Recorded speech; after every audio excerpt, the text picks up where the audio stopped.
Good morning, नमस्कार दोस्तों। मैं जितेंद्र शर्मा आपका हार्दिक स्वागत करता हूं जीव विज्ञान की क्लास में। और जीव विज्ञान की क्लास में अपना चल रहा था टॉपिक दोस्तों प्रजनन तंत्र की बात कर रहे थे। और प्रजनन तंत्र में अपन ने नर जनन तंत्र की बात कर चुके थे ऑलरेडी पिछली क्लास में। आज अपन डिस्कस करने वाले हैं मादा जनन तंत्र की बात करेंगे। किसकी बात करेंगे दोस्तों? मादा जनन तंत्र की बात करेंगे। नर जनन तंत्र की बात हो चुकी थी और अब मादा जनन तंत्र में अपन ये देखेंगे कि कौन कौन से भाग आते हैं मादा जनन तंत्र में।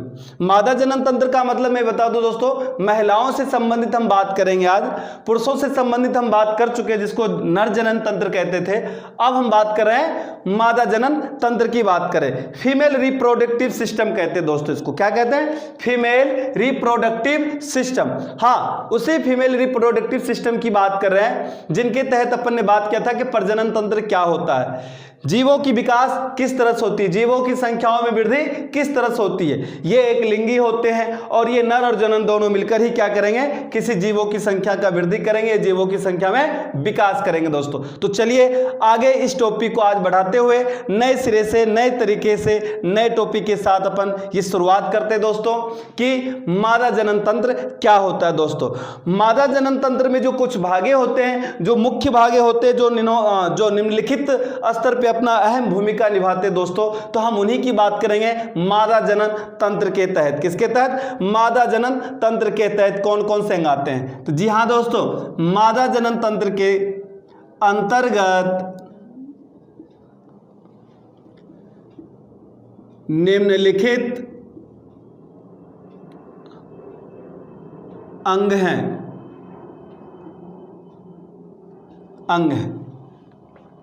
मादा जनन तंत्र के अंतर्गत निम्नलिखित अंग है। वो कौन कौन से अंग हैं जो महत्वपूर्ण अहम भूमिका निभाते दोस्तों? कौन कौन से? तो सबसे पहले अंडाशय की बात करें। किसकी बात करें? अंडाशय। मादा जनन तंत्र में सबसे पहला अंग जो है अंडाशय की बात करते हैं। अंडाशय को ओवेरीज कहते हैं दोस्तों। क्या कहते हैं? ओवेरीज कहते हैं।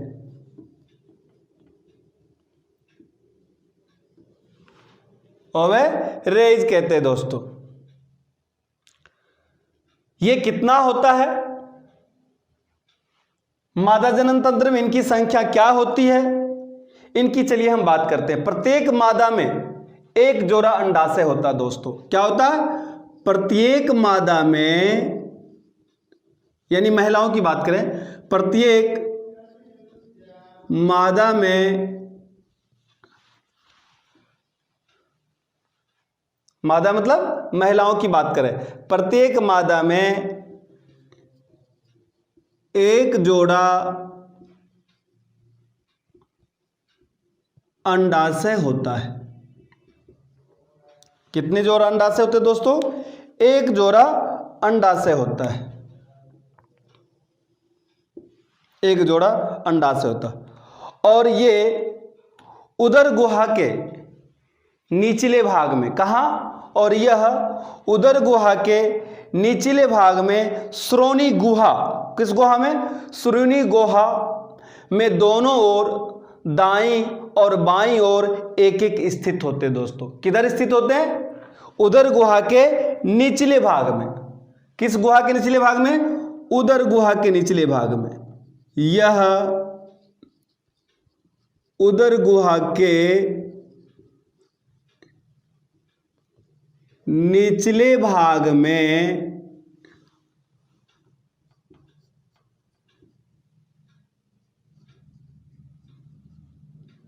श्रोणि गुहा या श्रेणी गुहा भी कह सकते हो। क्या कह सकते हो? श्रोणि गुहा या श्रेणी गुहा में, ठीक है ना। श्रोणि गुहा में दोनों ओर मतलब बाएं और दाएं ओर एक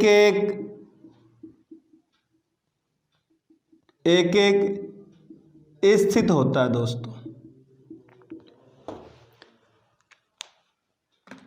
उदर गुहा के निचले भाग में, किसके अंदर? श्रोणि गुहा में दोनों ओर, बाईं ओर और दाईं ओर एक एक स्थित होते हैं दोस्तों। कौन स्थित होते हैं?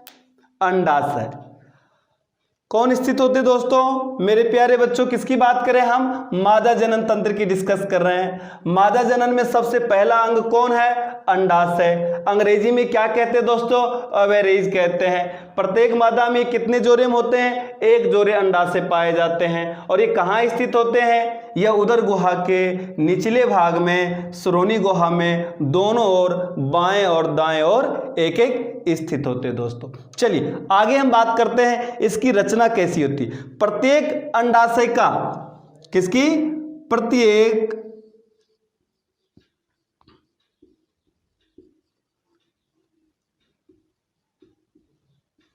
अंडाशय का, हम अंडाशय की बात करें तो प्रत्येक अंडाशय का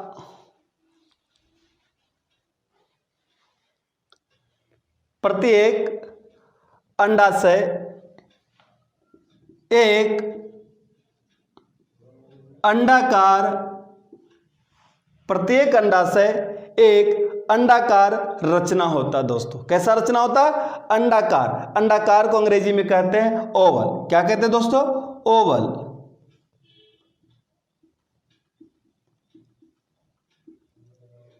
पेपर के पैटर्न में पूछा जाता है दोस्तों कि अंडाशय का रचना कैसा होता है, तो आपको बताना अंडाशय का रचना एक अंडाकार होता है। कैसा होता है दोस्तों? अंडाकार होता है। चलिए, प्रत्येक अंडाशय जो लगभग 4 सेंटीमीटर लंबा, कितने सेंटीमीटर दोस्तों? 4 सेंटीमीटर लंबा और 2.5 सेंटीमीटर चौड़ा और 1.5 सेंटीमीटर मोटा है दोस्तों। कितना होता है? मोटा होता है दोस्तों। तो हम बात कर रहे हैं अंडाशय की, और अंडाशय की लंबाई, चौड़ाई और व्यास की बात करें, मोटाई की बात कर रहे हैं, तो प्रत्येक अंडाशय जो होता है दोस्तों, प्रत्येक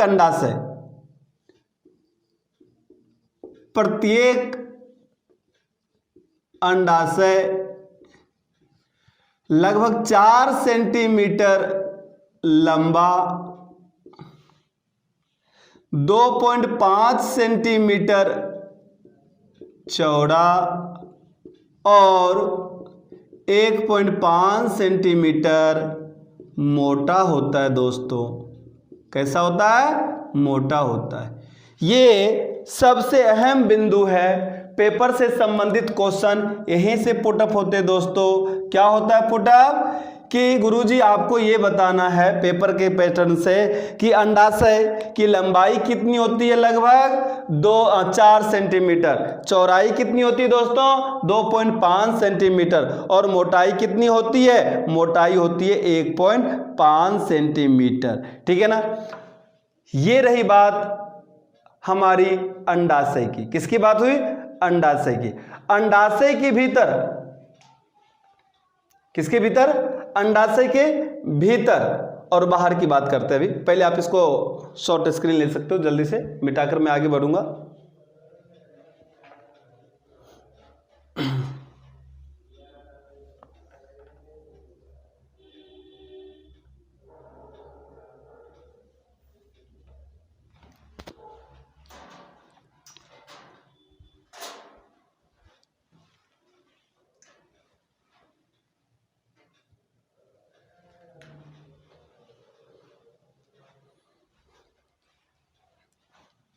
चलें मिटा दे दोस्तों।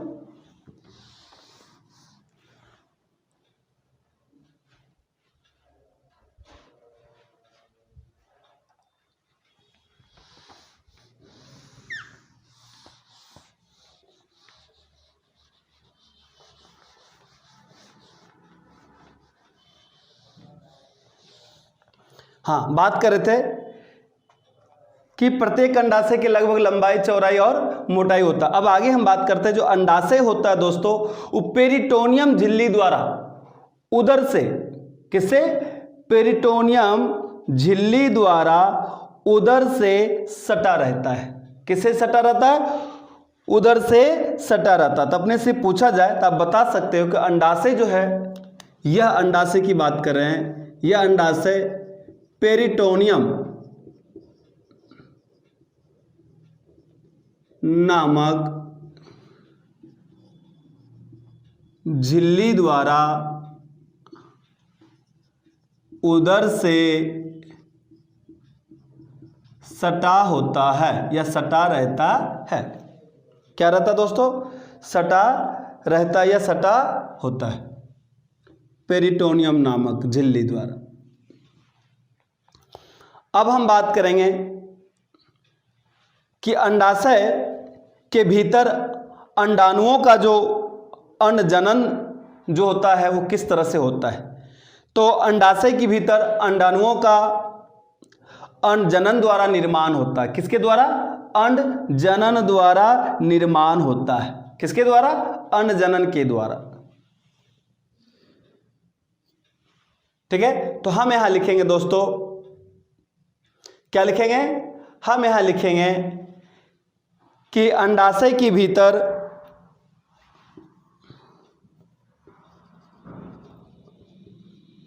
अंडाशय के भीतर अंडाणुओं किसका? अंडाणुओं का अंडजनन द्वारा निर्माण होता है। किसके द्वारा? अंडजनन द्वारा निर्माण। अंडाशय के भीतर अंडाणुओं का अंडजनन द्वारा निर्माण होता है। अंडाशय का आंतरिक भाग जो दोस्तों अंडाशय का जो बाहरी भाग है, बाहरी स्तर हो, एपिथेलियम का बना होता है। किसका बना होता है? एपिथेलियम का बना होता है। अंडाशय का बाह्य स्तर किसका बना होता है? मैंने क्या बताया? एपिथेलियम का बना होता है। किसका बना होता है? एपिथेलियम का। पेपर के पैटर्न के अनुसार पूछा जाए अंडाशय के बाह्य स्तर किसका बना होता है, तो आपको बताना एपिथेलियम का बना होता है।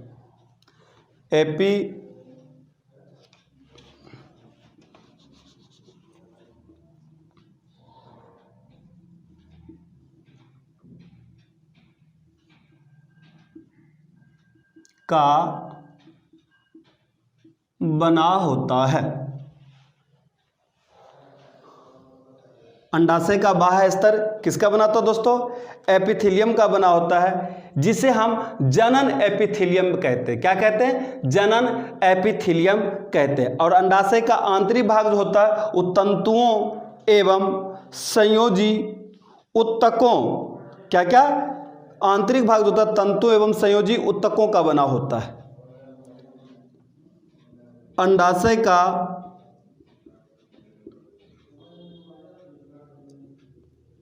आंतरिक भाग या आंतरिक स्तर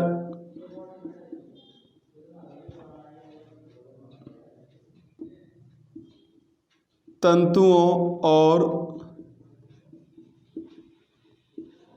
संयोजी उत्तकों का बना होता है दोस्तों, जिसे हम क्या कहते हैं? जिसे हम स्ट्रोमा कहते हैं दोस्तों। क्या कहते हैं? स्ट्रोमा कहते हैं।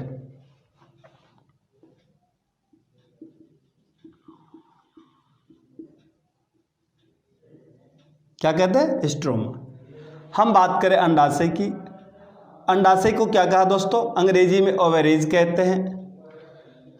ओवेरीज कहते हैं। और प्रत्येक मादा में एक जोड़ा अंडाशय पाया जाता है। अंडाशय उदर गुहा में सेरेनियु गुहा के अंदर बाईं और दाईं ओर स्थित होते हैं दोस्तों। प्रत्येक अंडाशय एक अंडाकार की रचना होती है। प्रत्येक अंडाशय का जो रचना होती है कैसा होता है? एक अंडाकार की तरह होती है।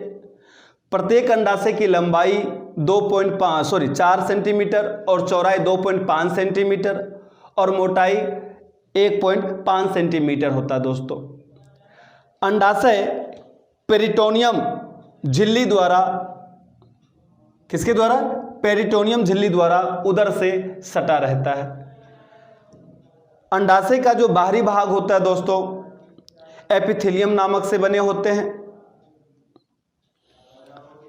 और अंडाशय का जो बाहरी भाग होता है वो तंतु और संयोजी नामक उत्तकों से बने होते हैं, जिसे हम कहते हैं स्ट्रोमा।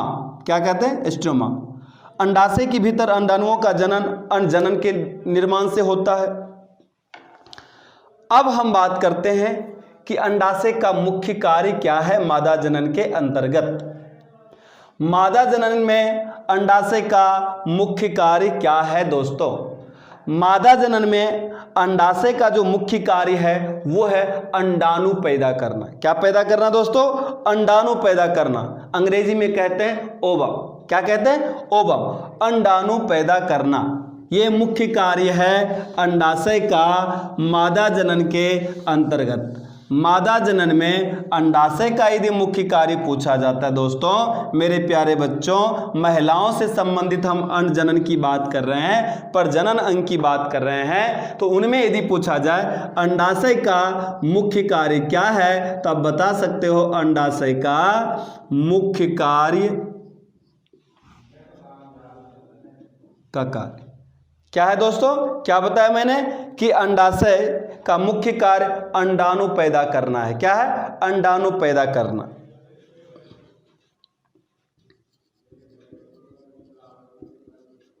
अंडाशय का मुख्य कार्य अंडाणु पैदा करना है। अंडाणु को अंग्रेजी में दोस्तों ओवम कहते हैं। क्या कहते हैं? ओवम कहते हैं।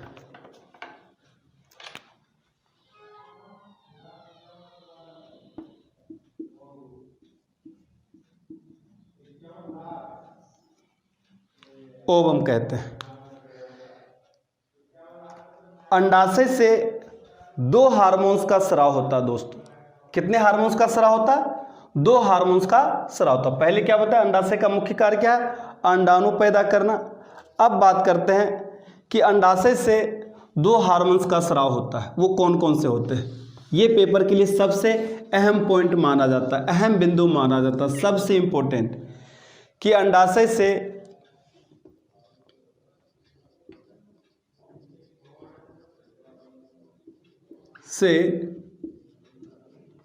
2 हार्मोन्स का स्राव होता है। 2 हार्मोन्स का स्राव होता है, वो कौन कौन से हैं? Number 1, number 2। क्या कहा मैंने दोस्तों? अपने से पूछा जाता पेपर में कि अंडाशय से 2 हार्मोन्स का स्राव होता है, उसे क्या कहते हैं? तो उसे हम कहते हैं ऑस्ट्रोजन कहते हैं दोस्तों। पहले को क्या कहते हैं? ऑस्ट्रोजन। 2 हार्मोन्स का पहले को कहते हैं ऑस्ट्रोजन। क्या कहते हैं? ऑस्ट्रोजन। और दूसरे को कहते हैं प्रोजेस्टेरॉन।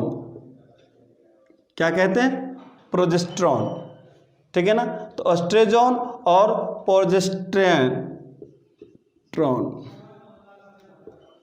प्रोजेस्टेरॉन, ठीक है ना?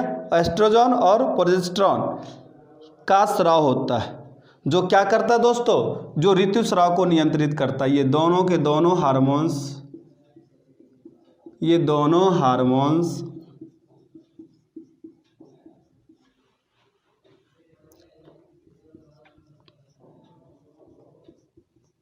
ऋतुस्राव को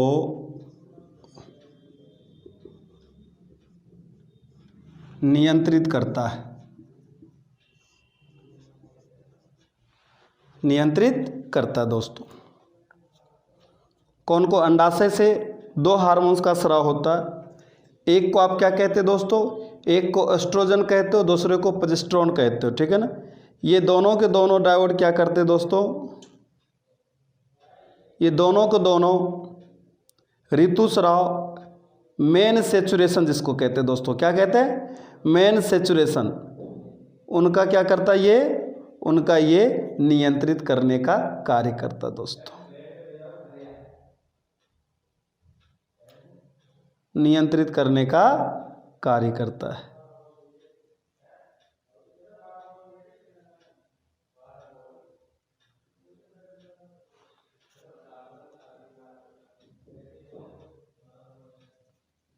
चले आगे की ओर चलते हैं। बारूद तो भर लेपन, बारूद के बगैर काम नहीं होती दोस्तों, बारूद तो भरना चाहिए। बारूद अपना फिल हो चुका है, अब बम विस्फोट करेंगे अपन। तो ये अंडाशय से दो हार्मोन्स का स्राव होता है दोस्तों। एक हार्मोन्स को एस्ट्रोजन कहते हैं, दूसरे को प्रोजेस्टेरॉन कहते हैं। ये दोनों के दोनों हार्मोन्स क्या करता है, ऋतुस्राव को नियंत्रित करने का कार्य करता है दोस्तों। चलिए आइए, ये हमने समझ लिया भली भांति प्रकार से अंडाशय के बारे में। अब हम बात करेंगे यहाँ पर नेक्स्ट टॉपिक है वो दूसरा अंग की बात करेंगे। वो दूसरा अंग कौन सा है? पहला अंग था अंडाशय, अब है अंडवाहिनियाँ। कौन सा? दूसरा पॉइंट है अंडवाहिनियाँ। अंडवाहिनियों की बात करेंगे, ठीक है ना। अंडवाहिनियों की बात करेंगे जिसे हम अंग्रेजी में कहते हैं फैलोपियन नलिका। क्या कहते हैं? फैलोपियन नलिका। फैलोपियन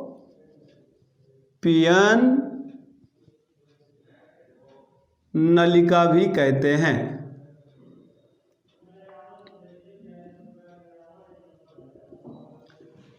अंडवाहिनियां को हम फैलोपियन नालिका भी कहते हैं दोस्तों। इनकी संख्या कितनी होती है दोस्तों? इनकी संख्या भी 2 होती है।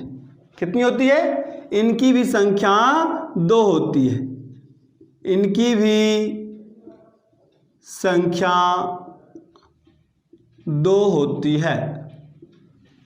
कितनी होती है? 2 होती है। जो कहाँ कहाँ होती है? जो गर्भाशय के, कहाँ? जो गर्भाशय के ऊपरी भाग के दोनों बगल में लगी रहती है। ये अंडवाहिनियां जो होता है, जो गर्भाशय के ऊपरी भाग पर दोनों ओर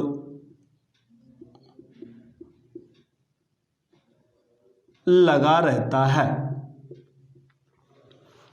पूछा जाए अंडवाहिनियां को अंग्रेजी में क्या कहते हैं, आपको बताना फैलोपियन नलिका कहते हैं दोस्तों। इनकी भी संख्या मादा जनन के अंतर्गत 2 रहती है और ये गर्भाशय के ऊपरी भाग पर लगे रहते हैं दोस्तों। क्या रहते हैं? लगे रहते हैं। यहाँ जो देखते हैं फैलोपियन नलिका की बात करते हैं। इस फैलोपियन नलिका की जो लंबाई होती है, इनकी जो लंबाई होती दोस्तों, वो लगभग 10 सेंटीमीटर की होती है दोस्तों। कितने सेंटीमीटर की होती है? 10 सेंटीमीटर की होती है। अपने से पूछा जाए पेपर में कि मादा जनन के अंदर एक प्रमुख अंग है अंडवाहिनियां, उनकी लंबाई कुल कितनी होती है, तो आपको बताना है इनकी लंबाई 10 सेंटीमीटर होती है दोस्तों। किस क्या होती है? 10 सेंटीमीटर होती है, ठीक है ना। ये अपने को बताना है। फैलोपियन नलिका का मुख्य कार्य क्या है? इस अंडवाहिनियां का कार्य क्या है? इनका कार्य दोस्तों, ये सबसे पहले मैं बता दूं, ये किससे संबंध रखता है? गर्भाशय की शिरा से संबंध रखता है। क्या? किसकी शिरा से? गर्भाशय की शिरा से संबंध रखता है। इनका जो काम होता है, प्रमुख कार्य जो होता है, वो अंडाणु गर्भाशय में पहुंचाने का कार्य करता है। किससे पहुंचाने का कार्य करता है? अंडाणु को गर्भाशय में पहुंचाने का कार्य करता है। तो फैलोपियन नलिका से अंडाणु गर्भाशय में पहुंचता है। तो इस तरह से इनका मुख्य कार्य माना जाता है। अभी जो अपन बात कर रहे थे कि इनमें 2 होती है, दोनों ऊपर की ओर लगी होती है। तो दोनों नलिकाएं, एक जो होता है गर्भाशय की ऊपरी सिरा से जुड़ा होता है। किससे जुड़ा होता है? गर्भाशय के एक सिरा से जुड़ा होता है, संबंध एक सिरा से रखता है। और दूसरा सिरा अंडाशय की ओर अंगुलियों के समान झालर बनाता है। किसके समान? तो 2, आपने कहा 2 होता है। तो दोनों, एक तो गर्भाशय के ऊपरी भाग पर बात कर रहे हो तो गर्भाशय के एक सिरा संबंध रखता है गर्भाशय से, और दूसरा सिरा जो संबंध रखता है वो किससे रखता है? वो संबंध रखता है अंडाशय से, ठीक है ना। अंडाशय से जो संबंध रखता है उसको हम कहते हैं दोस्तों फिम्बरी। क्या कहते हैं? उसको हम फिम्बरी कहते हैं। अंडाणु जब अंडाशय से बाहर निकलता है दोस्तों, तब वो फिम्बरी द्वारा पकड़ लिया जाता है। क्या किया जाता? फिम्बरी द्वारा पकड़ लिया जाता है। इसके बाद अंडाणु फैलोपियन नलिका की गुहा में पहुंच जाता है और फैलोपियन नलिका से कहां पहुंच जाता है? अंडाणु गर्भाशय में पहुंच जाता है। तो फैलोपियन नलिका का जो प्रमुख कार्य है वो फिम्बरी द्वारा अंडाणु को पकड़ना और गर्भाशय में पहुंचाना। तो अंडाशय का जो अंडवाहिनियां का जो फैलोपियन नलिका भी कहते थे, जिनकी संख्या 2 होती है, ये दोनों संख्या एक तो जुड़ा होता है गर्भाशय से, किससे? गर्भाशय से, और दूसरा जुड़ा होता है अंडाशय से, ठीक है ना। जो अंडाशय से जुड़ा होता है उसको हम फिम्बरी कहते हैं दोस्तों। क्या कहते हैं? फिम्बरी। तो चलिए हम बात करें अंडवाहिनियां का मुख्य कार्य, यानी फैलोपियन का मुख्य कार्य, नलिका का मुख्य कार्य। मुख्य कार्य क्या दोस्तों? क्या बताया मैंने? किया क्या करता है? फिम्बरी द्वारा। किसके द्वारा? फिम्बरी द्वारा। किसके द्वारा? फिम्बरी द्वारा अंडाणु को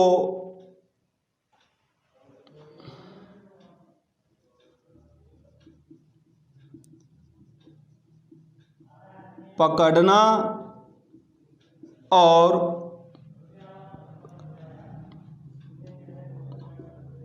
गर्भाशय में पहुंचाना, ये काम होता है फैलोपियन का दोस्तों। किसका होता है? फैलोपियन का। चलिए इसको आप शॉर्ट स्क्रीन लीजिए या तो आप राइट डाउन कीजिए।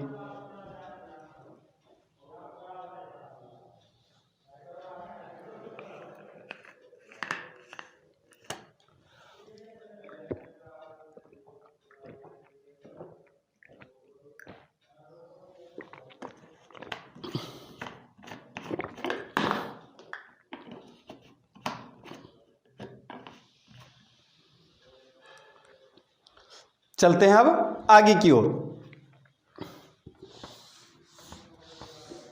ये हो गया मादा जनन का दूसरा सबसे महत्वपूर्ण अंग। पहले बात कर लिया अंडाशय की, अब बात कर लिया हमने अंडवाहिनियां की। अब बात करते हैं हम गर्भाशय की। किसकी बात करते हैं?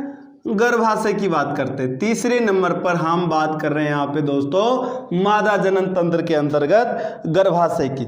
गर्भाशय सबसे महत्वपूर्ण अंग माना जाता है मादा जनन तंत्र के अंतर्गत दोस्तों।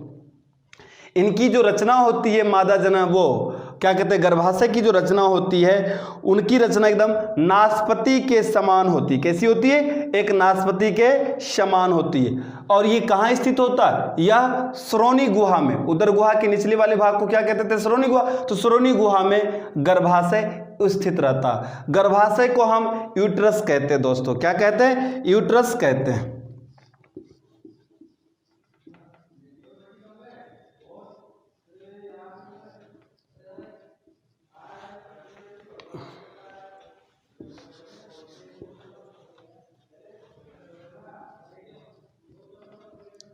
इसकी रचना नाशपाती के समान होती है, जो श्रोणि गुहा में स्थित होता है दोस्तों। कहाँ स्थित होता है? श्रोणि गुहा में स्थित होता है। और इसकी लंबाई कितनी होती है दोस्तों? यह सामान्यतः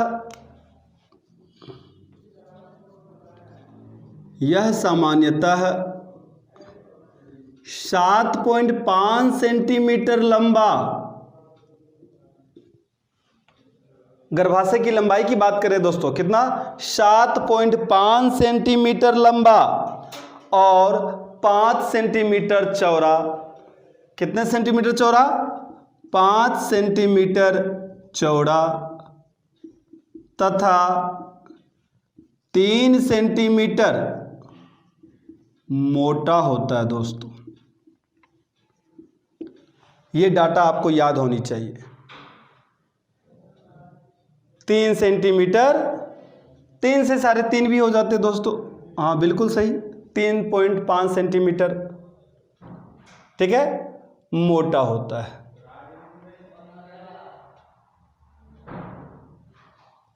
क्या होता है? मोटा होता है दोस्तों। गर्भाशय का जो प्रमुख कार्य होता है दोस्तों वो है निषेचित अंडाणुओं को भ्रूण परिवर्धन हेतु उचित स्थान प्रदान करना। क्या? उचित स्थान प्रदान करना। इसकी रचना नाशपति के समान होती है जो श्रोणि गुहा में स्थित होता है। इनकी लंबाई सामान्यतः 7.7 सेंटीमीटर, 5.5 सेंटीमीटर चौड़ा और 3.5 सेंटीमीटर मोटा होता है दोस्तों। इनका प्रमुख कार्य क्या है? किसका? गर्भाशय का। तो जो गर्भाशय का जो प्रमुख कार्य है दोस्तों वो पहला कार्य किस तरह से लिखेंगे देखेंगे। गर्भाशय का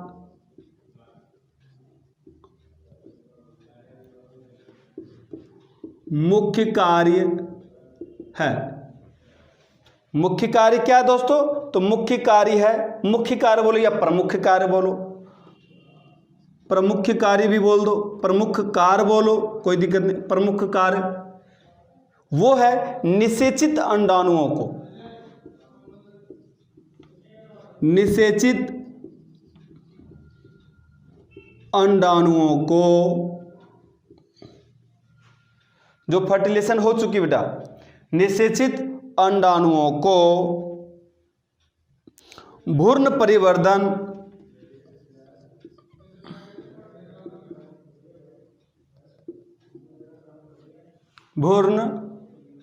परिवर्धन हेतु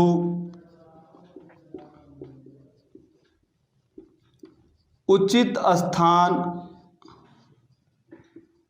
प्रदान करना, ये इनका मुख्य कार्य होता है दोस्तों। किनका मुख्य कार्य होता है? ये गर्भाशय का मुख्य कार्य होता है।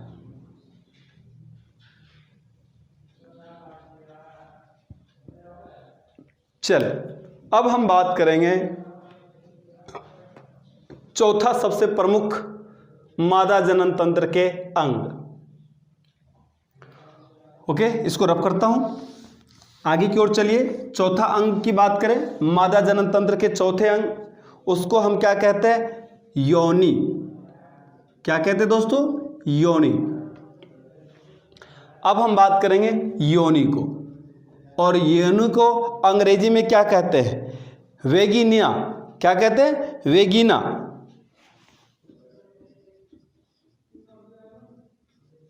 वेगिना, ठीक है ना। योनि, योनि का प्रमुख कार्य क्या दोस्तों? यह एक नली के समान रचना होती है। किनकी? इनकी बात करें, योनि की।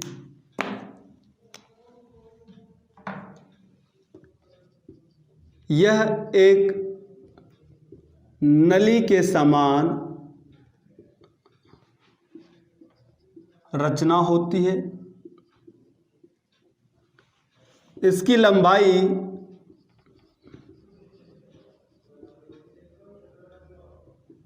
इसकी कुल लंबाई 7.5 सेंटीमीटर होती दोस्तों। कितना? 7.5 सेंटीमीटर होती है। यह बाहर के तल से गर्भाशय तक फैली रहती है। कौन? योनि। यह बाहर के तल से गर्भाशय तक फैली रहती है। गर्भाशय तक फैली रहती है दोस्तों।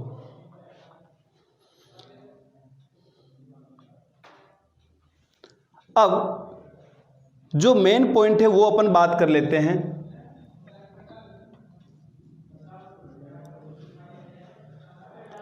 योनि की दीवार में,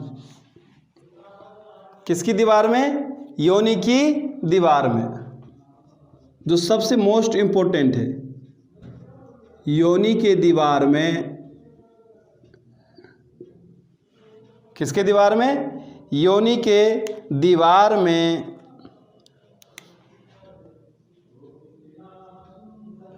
बल्बी, क्या? बल्बी रिथल, रिथ्रल, बल्बी रिथ्रल, इसे हम बल्बो भी कह सकते हैं दोस्तों।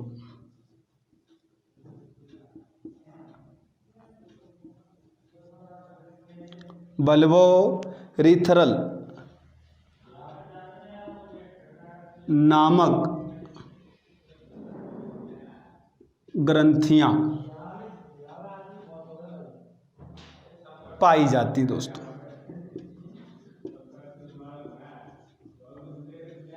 किस नामक? बल्बोरिथरल नामक ग्रंथियां पाई जाती है। कहाँ? योनि के दीवार पर। ठीक है ना, जिससे एक चिपचिपा द्रव पदार्थ निकलता है, जिससे एक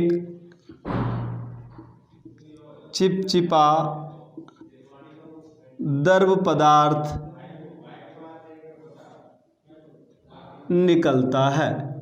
क्या निकलता है दोस्तों? द्रव पदार्थ निकलता है।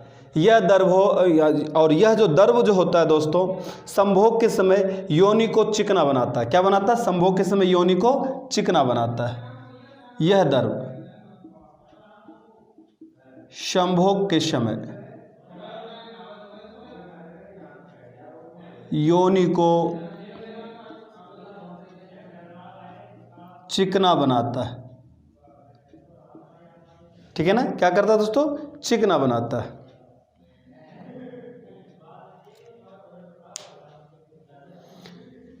यह एक अत्यंत ही उत्तेजक अंग माना जाता है दोस्तों। क्या? योनि।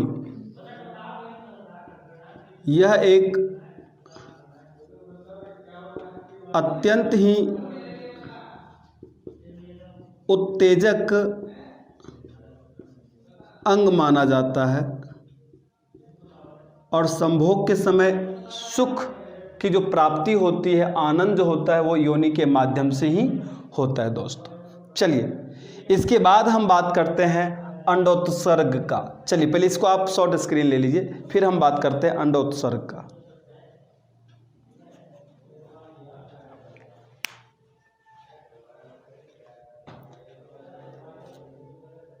चलिए, ये हो गया अपना चौथा सबसे अहम बिंदु मादा जनन तंत्र के लिए। मादा जनन तंत्र के लिए अब हम बात करेंगे जो पांचवें टॉपिक है, उसे कहते हैं अंडोत्सर्ग कहते हैं। क्या कहते हैं? अंडोत्सर्ग। ठीक है ना, ये पांचवा पॉइंट हो गया। अंडोत्सर्ग द्वारा अंडाणु की निर्मुक्ति होती है। क्या होती है? अंडाशय द्वारा अंडाणुओं की निर्मुक्ति को ही हम क्या कहते हैं? अंडोत्सर्ग कहते हैं। किसके द्वारा? अंडाशय द्वारा।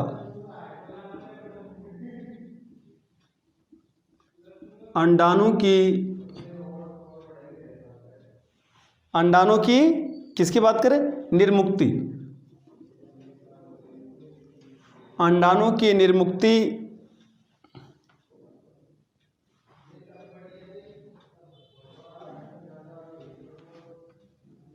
को अंडोत्सर्ग कहते हैं।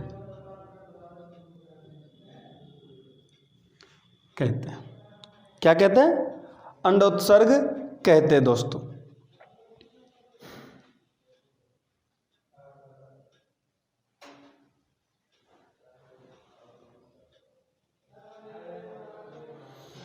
ये हुआ अपना जो मुख्य पॉइंट था मादा जनन के अंतर्गत, हमने उसकी बात कर लिया दोस्तों। मानव प्रजनन की जो क्रिया विधि होती है वो 3 प्रकार से होती है। क्या? मानव प्रजनन की जो क्रिया विधि होती है लगभग कितनी विधि से होती है? 3 विधि से होती है। तो हम चलिए उसकी बात करते हैं। अब नर और मादा की बात कर लिए, अब हम बात करते हैं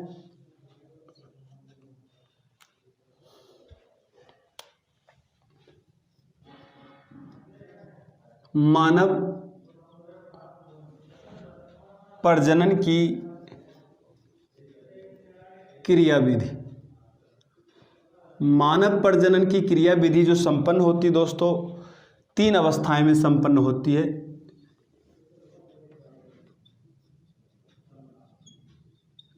3 अवस्थाएं में संपन्न होती है। नंबर 1 जो सबसे पहले दोस्तों उसको कहते हैं युग्मक। क्या कहते हैं? युग्मक जनन।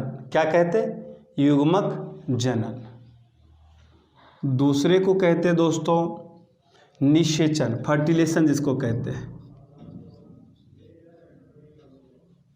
निषेचन। और तीसरा होता है भ्रूणीय विकास, भ्रूणीय विकास। ये 3 विधि से क्या होता है दोस्तों? मानव प्रजनन की क्रिया विधि होती है और 3 अवस्थाएं। युग्म जनन का मतलब होता है दोस्तों विरसन एवं अंडाशयों में युग्मकों के निर्माण की प्रक्रिया को क्या कहते हैं? युग्म जनन कहते हैं। फिर युग्मकों का निर्माण विरसन तथा अंडाशय के जनन कोशिकाओं के किस विभाजन से होता? अर्धसूत्री विभाजन से होता है दोस्तों। तो ये सबसे महत्वपूर्ण है, इसको अपन देखते हैं युग्मक जनन के बारे में। 3 अवस्थाएं होती है। तो सबसे पहली अवस्था हम बात करेंगे युग्मक जनन की। किसकी बात करेंगे हम? युग्मक जनन की बात करेंगे।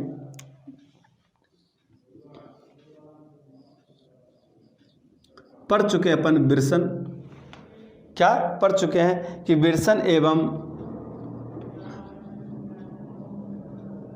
अंडाशयों, क्या विरसन एवं अंडाशयों में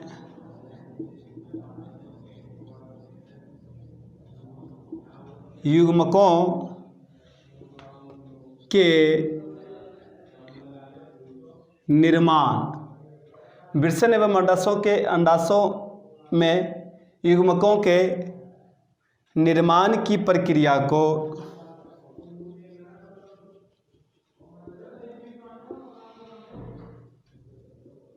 युग्मक जनन कहते हैं। क्या कहते हैं? युग्मक जनन कहते हैं। युग्मकों का निर्माण जो होता है दोस्तों वो विरसन तथा अंडाशय की जनन कोशिकाओं में अर्धसूत्री विभाजन द्वारा होता है। किसके द्वारा? अर्धसूत्री विभाजन द्वारा होता है दोस्तों। तो हम बात करते हैं यहाँ पे युग्मकों का निर्माण जो हो रहा है दोस्तों विरसन तथा अंडाशय, क्या विरसन तथा अंडाशय की जनन कोशिकाओं, क्या जनन कोशिकाओं में अर्धसूत्री विभाजन द्वारा, किसके द्वारा? अर्धसूत्री विभाजन द्वारा होता है। किसके द्वारा होता है? अर्धसूत्री विभाजन द्वारा होता है दोस्तों। तो अर्धसूत्री विभाजन पे आपको क्या करना है? ये सबसे मोस्ट इंपॉर्टेंट है, अर्धसूत्री विभाजन द्वारा होता है। विरसन में शुक्राणुओं का निर्माण शुक्र जनन से पढ़ चुके हैं और अंडाणुओं का अंडाशय में निर्माण अंड जनन के द्वारा होता है। विरसन में शुक्राणुओं का निर्माण शुक्र जनन से तथा अंडाणुओं में अंडाणु का अंडाशय में निर्माण अंड जनन के द्वारा होता है दोस्तों। किसके द्वारा होता है? अंड जनन के द्वारा होता है। शुक्र जनन एवं अंड जनन में कुछ समानताएं भी पाई जाती है और कुछ भिन्नताएं भी पाई जाती है। चलिए, ये तो हो गया युग्म जनन की बात कर रहे हैं। अब हम बात करेंगे निषेचन की, जो क्रिया विधि की जो दूसरी अवस्था थी, हम उसकी बात करेंगे।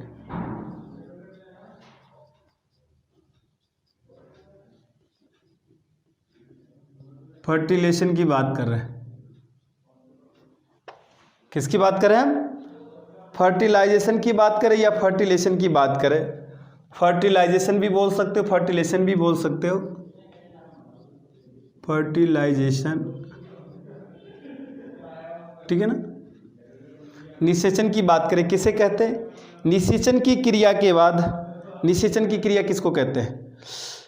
नर युग्मक एवं मादा युग्मक के आपस में सम्मिलित रूप से जो युग्मजन बनता है उसे क्या कहते हैं? निषेचन कहते हैं दोस्तों। क्या कहते हैं? नर युग्मक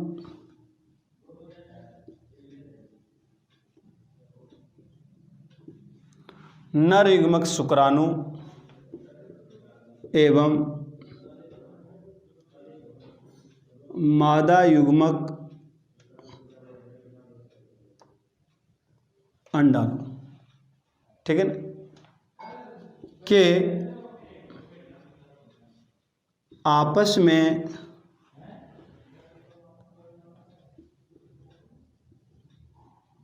सम्मिलित से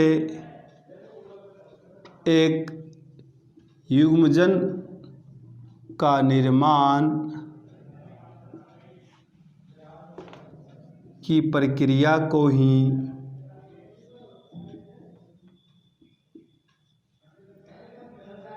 निषेचन कहते हैं दोस्तों। क्या कहते हैं? निषेचन कहते हैं। चलिए इसको आप तब तक शॉर्ट स्क्रीन लीजिए।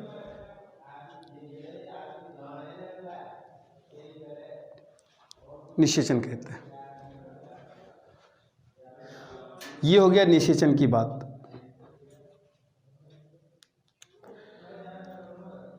मनुष्य में जो निषेचन होता है दोस्तों, अंतः निषेचन पाया जाता है। किसमें? मनुष्य में। मनुष्य में अंतः निषेचन पाया जाता है।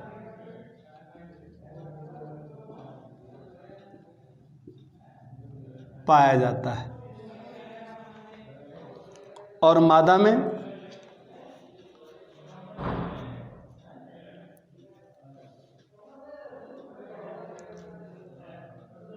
मनुष्य में निषेचन क्रिया मादा की अंडवाहिनी से होती, अंडवाहिनी में होती है। किसमें होती? अंडवाहिनी में होती है। निषेचन की क्रिया में नर युग्मक का केवल केंद्रक भाग लेता है, जबकि संपूर्ण मादा युग्मक इसमें भाग लेता है दोस्तों। तो ये रहा अपना निषेचन की पॉइंट। अब आती भ्रूणीय विकास की बात। तीसरी सबसे लास्ट अवस्था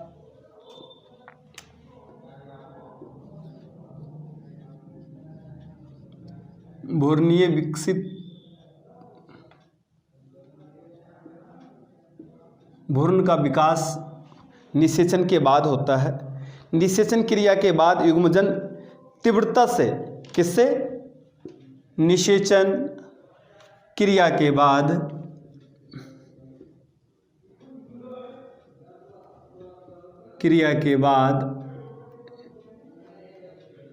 युग्मजन तीव्रता से समसूत्री विभाजन द्वारा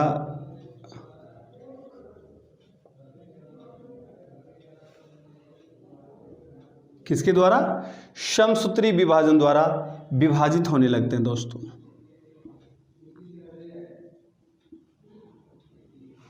समसूत्री विभाजन द्वारा विभाजित होने लगती है और अंततः गर्भाशय में एक पूर्ण विकसित शिशु को स्थापित करता है। और अंततः गर्भाशय में एक पूर्ण विकसित शिशु का स्थापन होता है।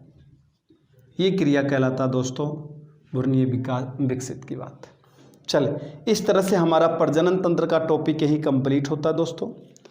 हम छोटी सी एक टॉपिक है उसको भी लेकर इसी में कंप्लीट कर लेते हैं, जिसको कहते हैं पेशीय तंत्र। क्या कहते हैं दोस्तों? पेशीय तंत्र। उसका भी हम यहीं पे आज टॉपिक ही कंप्लीट कर देते हैं।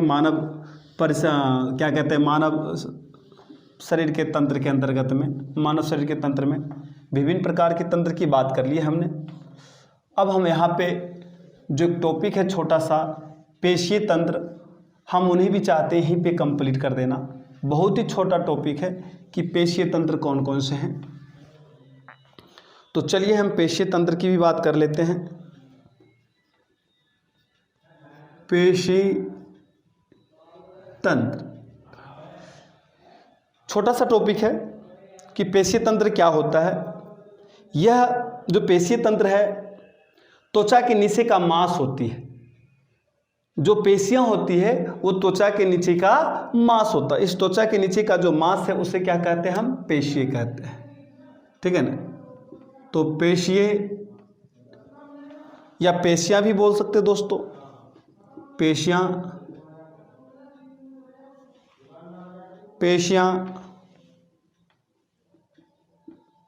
त्वचा के नीचे का मांस होता है। क्या होता है, मांस होता है। यह अंगों में गति उत्पन्न करता है। यह अंगों में गति उत्पन्न करता है दोस्तों। क्या उत्पन्न करता है, यह अंगों में गति उत्पन्न करता है एवं शरीर को सुदृढ़ बनाती है। एवं शरीर को सुदृढ़ बनाती है। क्या बनाती है, सुदृढ़ बनाती है। संपूर्ण शरीर में लगभग 500 से अधिक पेशियां होती हैं। संपूर्ण शरीर में लगभग 500 से अधिक पेशियां होती हैं। लगभग कितना बताया मैंने दोस्तों, 500 से अधिक।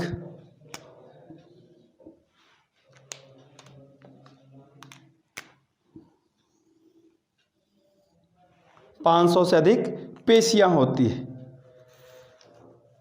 पेशियां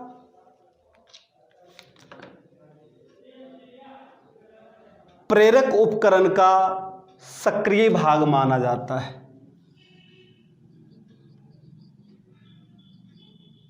प्रेरक उपकरण का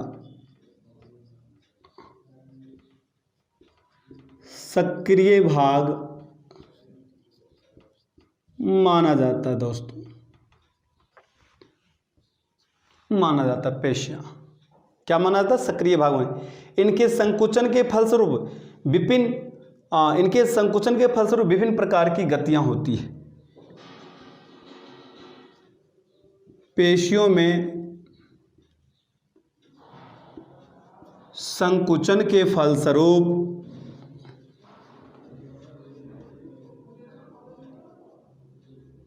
विभिन्न प्रकार की